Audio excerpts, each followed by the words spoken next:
Assalamualaikum warahmatullahi wabarakatuh. Perkenalkan, nama saya Yoga Fahrullah. Saya mahasiswa Universitas Bina Insan Lubuk Linggau yang pada kesempatan ini akan mempresentasikan hasil tugas ujian akhir semester untuk mata kuliah pengenalan pola. Tugas ini saya beri judul prediksi kematian akibat gagal jantung menggunakan model Artificial Neural Network. Di presentasi ini akan menjelaskan bagaimana saya menggunakan dataset klinis untuk mengembangkan model prediktif yang mampu mengidentifikasi kemungkinan kematian pasien akibat gagal jantung.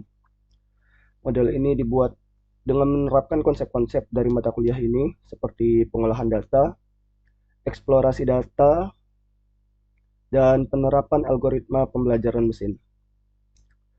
Baiklah, semoga materi yang saya sampaikan nanti dapat memberikan wawasan baru dan bermanfaat bagi kita semua. Tanpa berlama-lama, mari kita mulai pembahasannya. Kita masuk ke programnya. Coding ini bertujuan untuk memprediksi apakah pasien akan mengalami kejadian kematian akibat gagal jantung menggunakan model jaringan saraf tiruan atau kita sebut Artificial Neural Network. Dataset yang kita gunakan adalah Heart Failure Clinical Records Dataset yang mencakup informasi klinis pasien. Seperti ini datanya.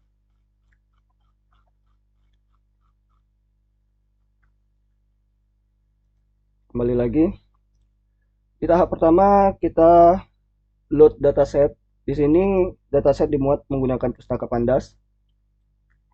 Ini. Data ini mengandung berbagai fitur klinis seperti usia, tekanan darah, kadar natrium serum, dan lain-lain. Kolom target adalah death event yang menunjukkan apakah pasien akan meninggal atau tidak.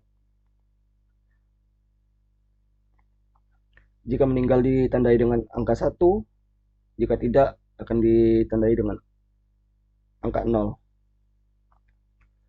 Selanjutnya kita masuk ke eksplorasi data.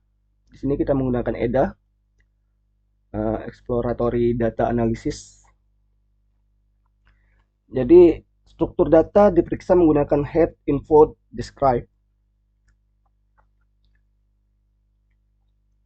Untuk memahami tipe data, ukuran dataset, dan distribusi nilai-nilai dalam dataset. Data diperiksa untuk memastikan tidak ada nilai yang hilang menggunakan fungsi is-null sum.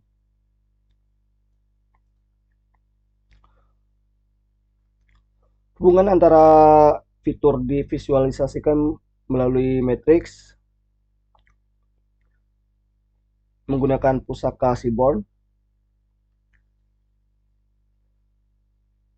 Matriks ini membantu mengidentifikasi korelasi signifikan antara fitur.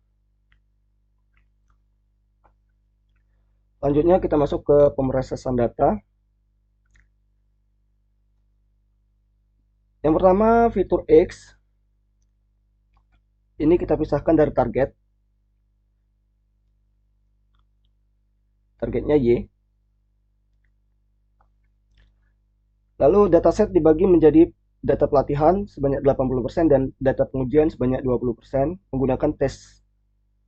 menggunakan trend test split. Lalu kita masuk ke proses selanjutnya, standarisasi data.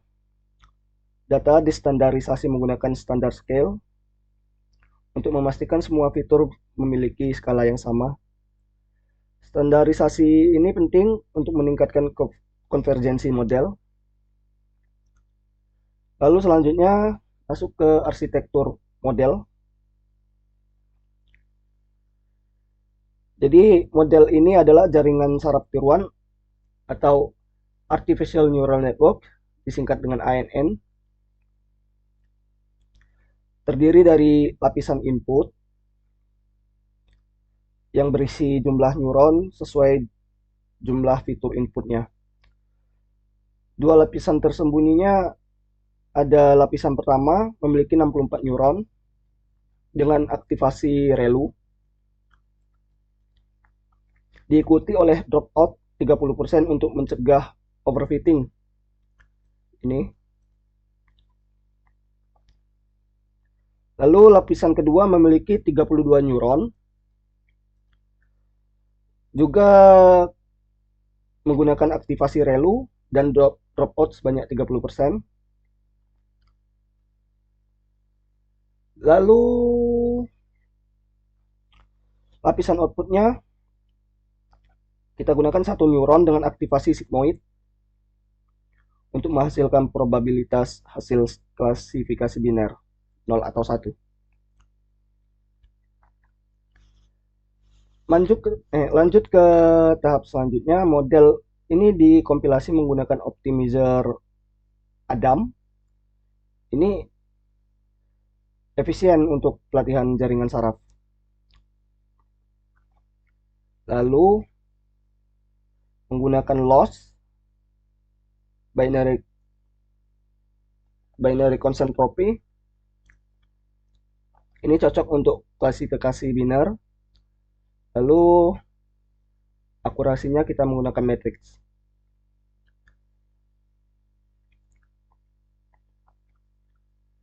Lanjut ke tahap selanjutnya, training model atau model pelatihan modelnya. Model ini dilatih selama maksimal 100 epoch dengan batch size-nya 32. Early stopping-nya diterapkan untuk menghentikan pelatihan jika tidak ada perbaikan pada kerugian validasi selama 10 epoch berturut-turut. Ini early stopping-nya. Sebagai data pelatihan kita gunakan 20%, digunakan untuk validasi selama pelatihan.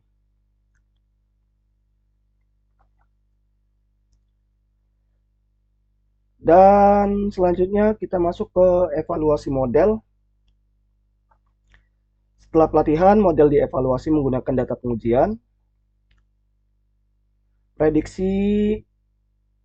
Data pengujian diprediksi hasilnya berupa probabilitas dikonversi ke 0 atau 1 berdasarkan ambang batas 0,5. Selanjutnya conversion matrix-nya menampilkan jumlah prediksi benar dan salah untuk setiap kelas. Selanjutnya classification report atau laporan klasifikasi memberikan matriks seperti presisi, recall, F1 score, dan akurasi. Lalu yang terakhir ada akurasi score. Skor akurasi ini menunjukkan persentase prediksi benar dari total data pengujian.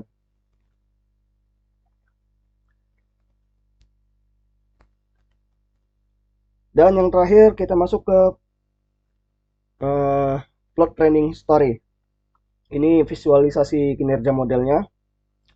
Akurasi pelatihan dan validasi ini berupa grafik yang menunjukkan bagaimana akurasi meningkat selama pelatihan dan validasi.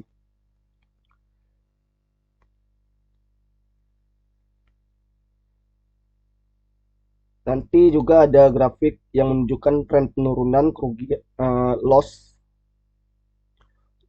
selama pelatihan, training loss-nya nanti juga ada di grafik. Langsung saja kita lihat grafiknya seperti apa. Kita running dulu ya.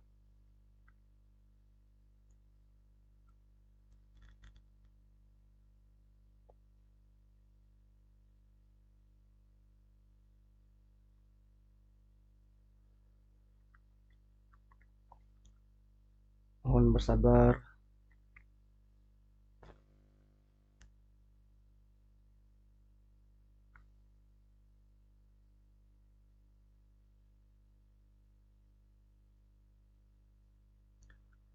Ini adalah grafik yang pertama.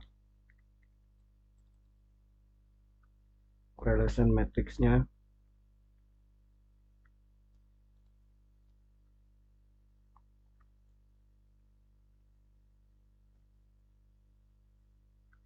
Selanjutnya akan memvisualisasikan grafik yang kedua, model akurasi.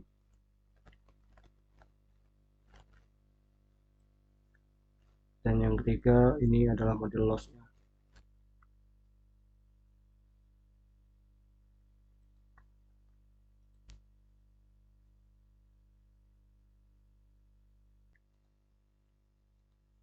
Nah, ini visualisasi korelasi matriksnya. Ini menunjukkan hubungan antar fitur kolom time memiliki korelasi negatif tertinggi dengan dead heaven sebanyak minus 0,53, sedangkan serum kreatinnya memiliki korelasi positif di 0,29.